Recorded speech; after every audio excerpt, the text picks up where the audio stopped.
Hombres y mujeres del mundo, el sábado pasado nos permitimos compartir con ustedes determinadas ideas, pensamientos y criterios que guardan relación con la política que ha implementado el nuevo presidente de los Estados Unidos, el señor Trump.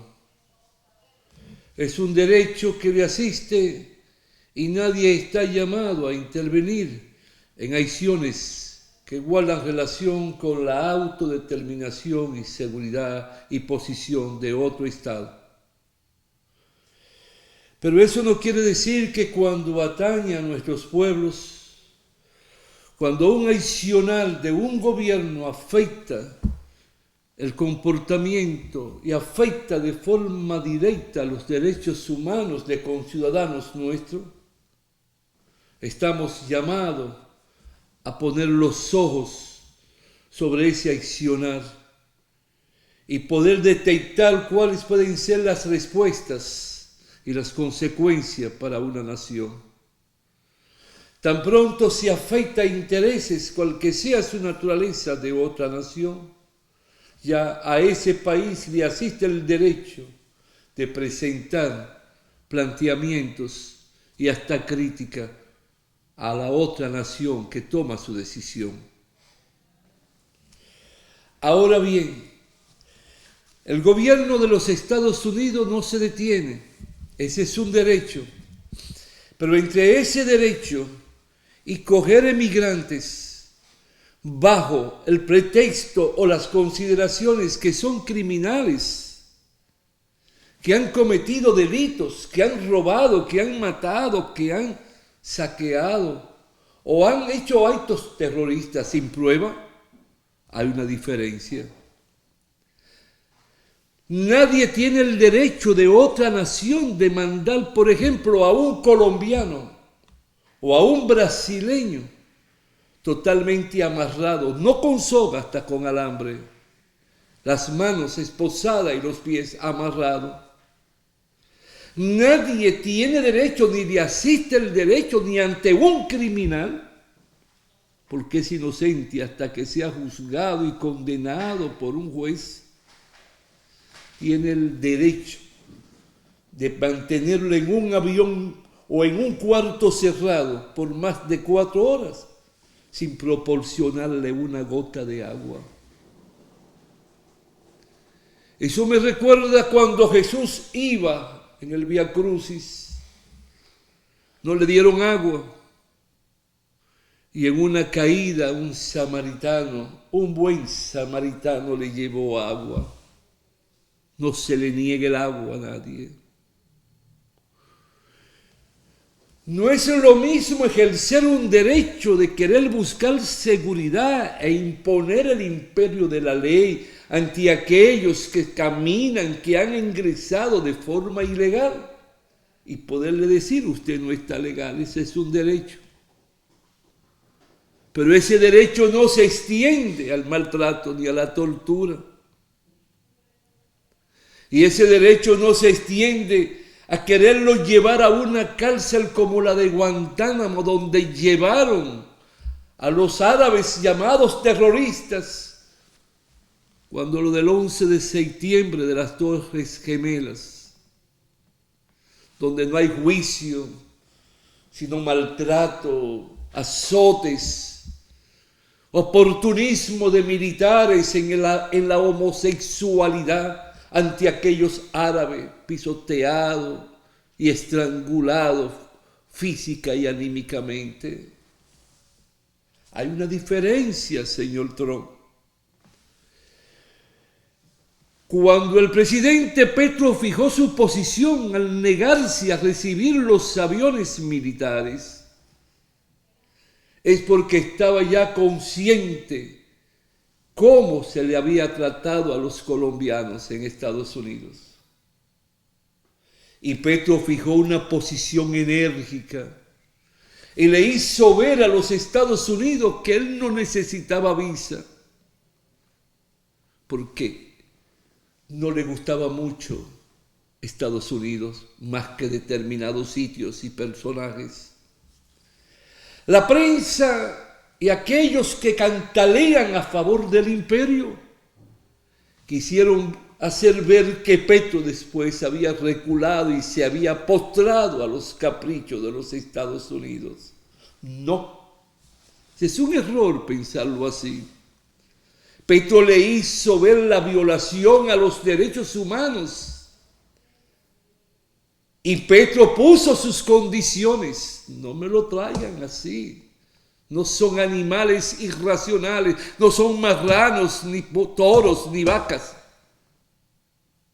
Son hombres y mujeres del mundo y de mi país. Y en ninguno de ellos hay un criminal ni un terrorista. Lo contrario, habían ingenieros, electromecánicos de otras ramas y disciplinas del saber. Trabajadores, obreros, campesinos, buenos y nobles de Colombia, sin historial criminal ni delictivo. Entonces Petro puso una condición. Ok, me lo mandan, pero yo los mando a buscar, porque el colombiano debe ser respetado. Y yo mando el avión presidencial y mando aviones de mi país a Estados Unidos a buscarlo. Optó por pagar el precio económico, pero elevar la moral y la dignidad de sus hombres y mujeres. De la misma forma que la presidenta de México dice, los recibimos con los brazos abiertos. Son nuestros héroes y heroínas que han mantenido a México, porque ustedes nos mandan su remesa a sus familiares, y esa remesa le ha servido al Estado, a los gobiernos de México, para poder dar respuesta a un sinnúmero de compromisos internacionales. Fíjese cómo habla. Los empresarios mexicanos lanzaron un comunicado y sabe el contenido y el espíritu de ese comunicado, ofertándole a los mexicanos a través de su gobierno, de un gobierno de pensamiento de izquierda, no de derecha, pero es su gobierno, su presidenta, que camina con ellos también agarrada de mano. Ofrece 50,000 empleos de toda naturaleza, desde barrendero, desde mandadero, hasta técnicos, ingenieros, médicos. Los empresarios de México han abierto las puertas en unidad de voluntad con su gobierno para abrazar a sus hermanos y hermanas que se fueron a otras tierras en su mayoría, a brindar su fuerza de trabajo, a brindar su intelecto, a educar sus niños, graduarlos en las universidades norteamericanas, para que hoy sean grandes profesionales, grandes intelectuales, y formen parte de la vanguardia de la moral y la dignidad de la tierra latinoamericana. Fíjense, pero observen cómo habló el presidente Lula del Brasil cuando observó encadenados a sus compatriotas. Reaccionó con la dignidad que le caracteriza.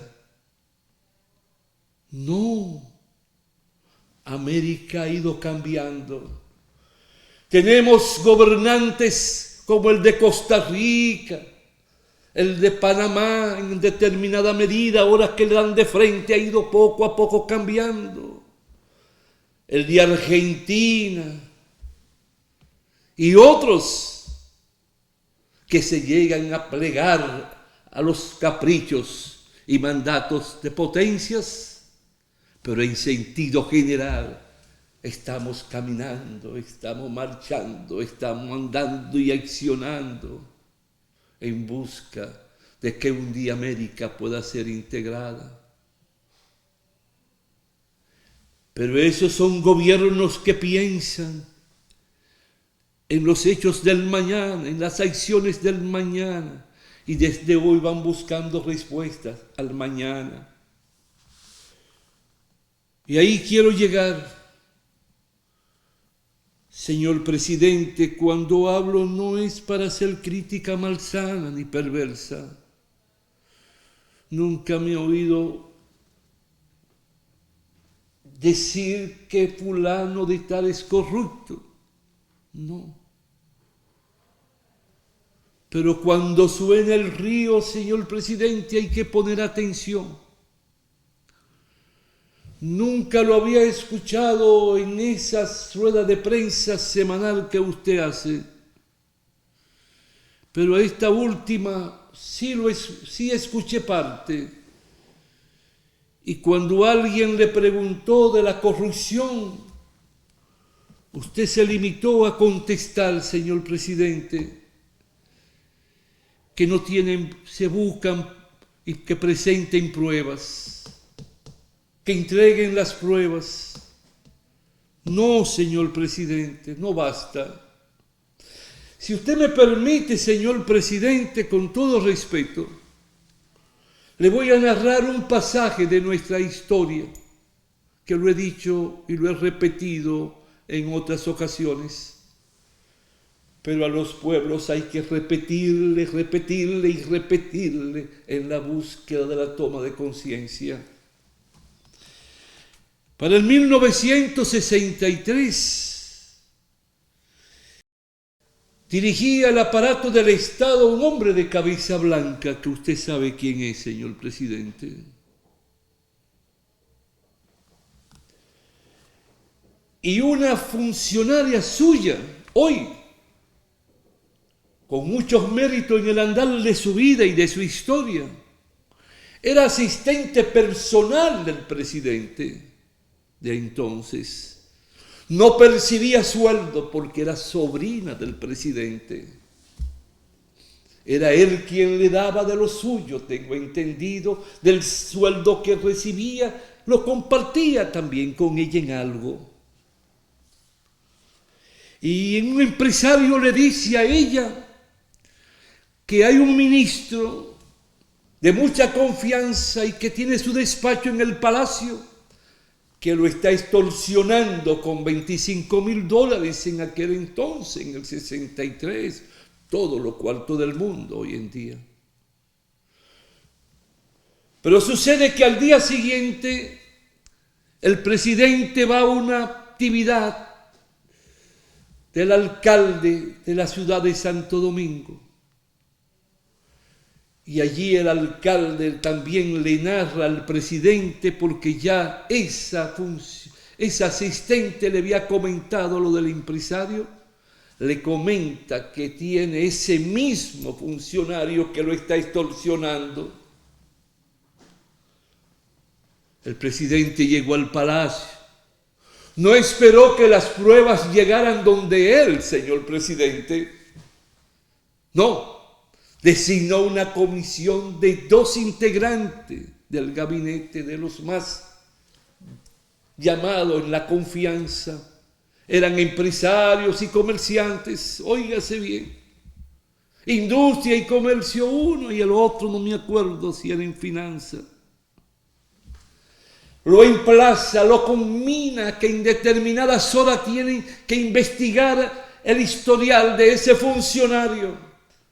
Él no esperó que le llevaran las pruebas, él la buscó la prueba, solo por el simple decir del comportamiento. Cuando a las pocas horas llegaron los funcionarios, ¿sabe, señor presidente, qué hizo ese cabeza blanca del 63? Convocó su gabinete, lo sentó a su lado de forma horizontal. La mitad de un lado de él y la mitad del otro, era en el centro. Y el señor que se investigó no lo sabía, nadie sabía para qué se había convocado al pueblo a través del único canal de ese entonces, Radio Televisión Dominicana. El señor que iba a ser afeitado estaba a su derecha. ¿Y sabe qué dijo ese presidente? Óigalo bien. Si hay alguien que crea que el presidente no se va a enterar de algún hecho o de algún accionar en su país, se equivocó. El presidente es el hombre mejor informado de la nación, porque todos los días en la madrugada recibe las informaciones de la seguridad de Estado, donde también se fiscalizan los actos y comportamientos de los integrantes del gabinete. Me podrán dar un golpe de Estado como a cualquier presidente en América Latina, señalaba, pero jamás podrán derrocarme por ladrón, ni por mentirle al pueblo o por deslealtad a mi pueblo. En tal sentido, dice, en este preciso momento, con aquel donaire del género del cuento, paso a abrir mi chaqueta, tomo mi pluma y paso a firmar el decreto destituyendo a quien solía dormir y comer en mi casa, cosa rara. Pero hoy usted traicionó el pueblo y traicionó la lealtad a su presidente. Firme el decreto ante el pueblo y dice a partir de este momento que la justicia juegue su papel. No, señor presidente. Sé que indiscutiblemente se volvería loco en investigaciones, pero siempre hay que ver de dónde proviene la fuente.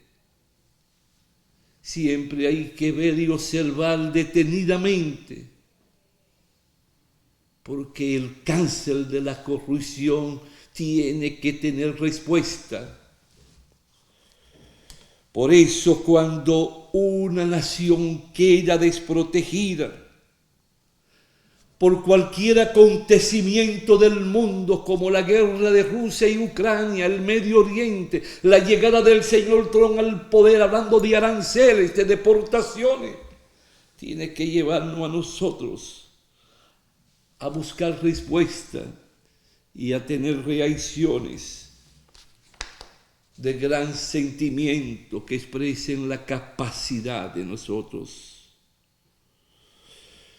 Usted tiene funcionarios y usted dice que va a haber cambio, pero no es correcto que se den cambio por cambio, señor presidente.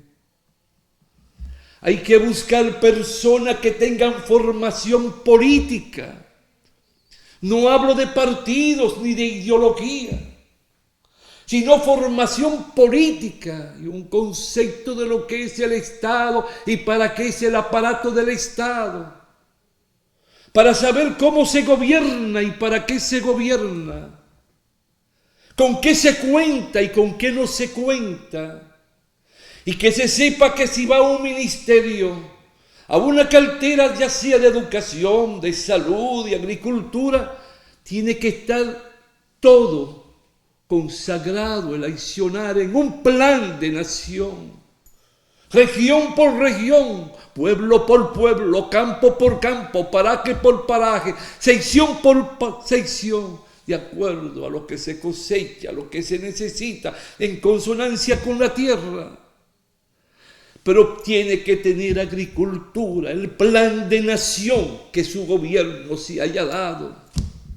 Pero asimismo tenemos que ver si en los últimos años se han construido hospitales, policlínicas, dispensarios médicos, si nosotros hemos ido especializando las áreas de la medicina, la cardiología, lo que tiene que ver con la anestesia, lo que tiene que ver con los pediatras y los niños y niñas, lo que tiene que ver con las estancias infantiles, lo que tiene que ver con la seguridad industrial.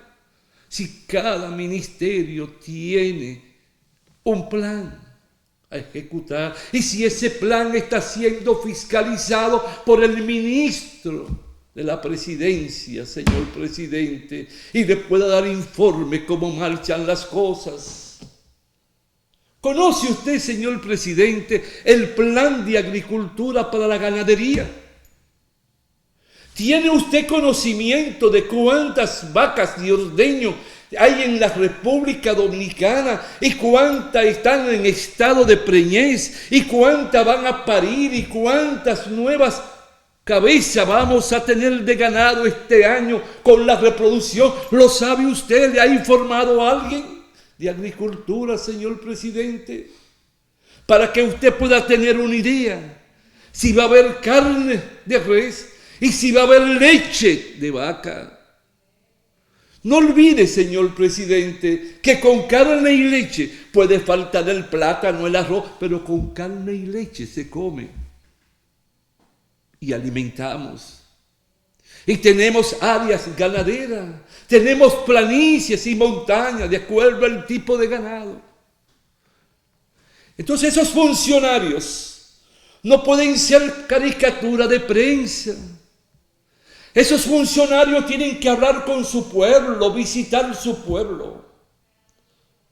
El ministro, por ejemplo, de Educación, tiene que vivir en reuniones constantes y permanentes con el magisterio, con su sindicato, buscando cómo iniciar toda una política de reorientación para la educación, la calificación, la formación, el adiestramiento permanente, constante, sucesivo en el tiempo, señor presidente, de los profesores.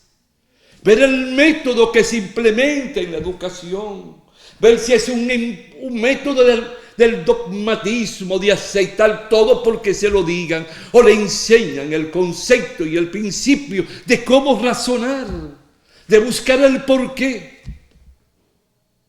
No, señor presidente, pero ¿quién le informa? ¿De quién recibe usted los informes? ¿Sabe usted en realidad cómo marcha todo lo que tiene que ver con la alimentación de los estudiantes? Si existe o no existe la tanda extendida del ayer. Lo más sencillo, el 911, un gran adicional del pasado. Pero es que no hablan con el pueblo, es que no buscan el pueblo. Le voy a poner un ejemplo. Le puede ser duro para usted porque lo consideran un dictador, un asesino y un hombre malo que fue un líder de una isla del Caribe. Hablaba 7 y 8 horas. Un día vi una entrevista a un filósofo uruguayo que asistía a esos cónclaves y grandes manifestaciones a escuchar que por qué duraba tanto hablando. No es que él repite. Si usted ve cómo reacciona el pueblo de México, es porque López Obrador empezó las mañaneras en el 2018.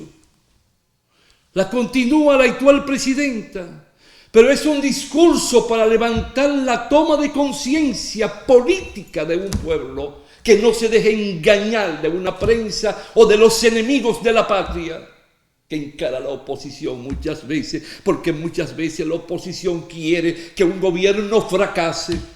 No, señor presidente, no podemos apostar a su fracaso. Cada minuto que se pierde nacen pobres, crecen pobres. Y a 4 años después se hace más difícil gobernar porque ya los pobres se han multiplicado a la escala geométrica, señor presidente. Ese gabinete que usted el 27 de febrero le va a presentar al pueblo, búsquelo en las entrañas mismas de su partido. Y si faltan, búsquelo en otras latitudes, sin importar el color ni la ideología, sino la formación y la conciencia y la preparación del ciudadano o ciudadana. Que tengan criterio de cómo hablarle a un pueblo, abrazarlo, buscarlo, intercambiar impresiones, decirle lo que están haciendo, lo que se va a hacer, en qué consiste su programa. Ir al campo a hablar, ir a los barrios a hablar, ir a las empresas a hablar, reunir los empresarios y aquello que se pueda llamar fuerza sindical y poder darnos un plan de nación hasta el 2030 por ejemplo, o 2050. Ya China lo tiene hasta el 2100, su plan de nación. Lo que queremos es que aterricen, lo que queremos es que puedan actuar, lo que queremos es respuesta, señor presidente. No hacemos nada con simples inauguraciones y con simples decires. Recuerda que el sábado pasado le dije, es un momento de hablarle al país, hablarle a nuestros hermanos y hermanas que viven en los Estados Unidos. Es un momento de tomar una posición, no de enfrentamiento, pero sí de respeto a nuestro país. Que nos devuelvan a nuestros hermanos, pero irnos preparando para ver cómo los recibimos en los aeropuertos o donde sea o como sea, pero que también sean respetados en su detención y en su traslado a nuestra patria, señor presidente. Yo lamento no caer en la forma que hacen muchos de injuriar, de golpear, de herir para gozar y que lo puedan escuchar. No, mi misión es hablar con usted y con mi pueblo, porque es su pueblo. Y usted y yo tenemos algo que nos une. Es que los dos, por parte de mi madre y usted por parte de su padre, somos hijos de libaneses. Por parte de mi padre le llevo algo, soy palestino. Eso quiere decir que llevo en la sangre la rebeldía, pero una rebeldía por la justicia, por la equidad. Nosotros estamos más obligados que cualquiera, señor presidente, porque esta tierra cobijó a nuestros abuelos y esta tierra nos vio crecer como descendencia de aquellos que vinieron de tierras lejanas. Y al recibir a nuestros abuelos y bisabuelos con los brazos abiertos y permitirnos desarrollar nuestras actividades y buscar educar a nuestros hijos, nuestra deuda con el pueblo dominicano es 3 veces mayor que la de cualquier denominador común del dominicano, porque tenemos una deuda de gratitud por encima de todo. Señor presidente, exíjale a sus funcionarios, a sus ministros y directores nacionales que le enseñen el plan de nación, el programa de gobierno, y ponga a su ministro de la presidencia, quien sea, a que se reúna con cada ministerio cada 60 días para ver cómo marchan los programas. Todo debe ser fiscalizado, porque el funcionario es un empleado del pueblo, es el pueblo quien le paga, es el pueblo que está por encima de todos nosotros. Con el pueblo todo, sin el pueblo nada. Señor presidente, todos tienen que jugar su papel porque todavía tenemos millones de hombres y mujeres que lloran lágrimas de sangre. Hemos hablado de cosas diversas hoy, señor presidente. El día que le cuenten algo, espero que usted, si es un chisme, no le diga. No, dígale, búsquenme en YouTube la locución de ese señor de tal fecha para ver si es verdad que él habló mal de mí o dijo alguna injuria contra alguien de mi gobierno. No. Solo soy un crítico de lo que creo que debe mejorar. Y mi pueblo no aguanta más. Su pueblo no aguanta más. No estoy diciendo que usted sea culpable, pero tiene que haber una transformación. Aquel que esté aspirando a la presidencia desde el gobierno tiene la mente en la presidencia. Aquel que mueve una ficha está pensando que esa ficha tiene que ir donde él a trabajar para servirle a él, no al pueblo. A todos esos aspirantes, sáquelos, señor presidente. Porque eso se hace 6 meses antes de la fecha. Y se cogen meses para hacer campaña como precandidato. Todo aquel que ya se crea, sáquelo, que usted tiene en su partido, que fue el PRD, ahora le pusieron otro nombre. Muchos hombres y mujeres preparados, formados en la política, y muchos de ellos hasta con maestría y doctorado en las grandes universidades del mundo. Pero el pueblo no tiene ya paciencia. Adelántese a todos, señor presidente. Hasta la próxima, si Dios quiere, hombres y mujeres del mundo.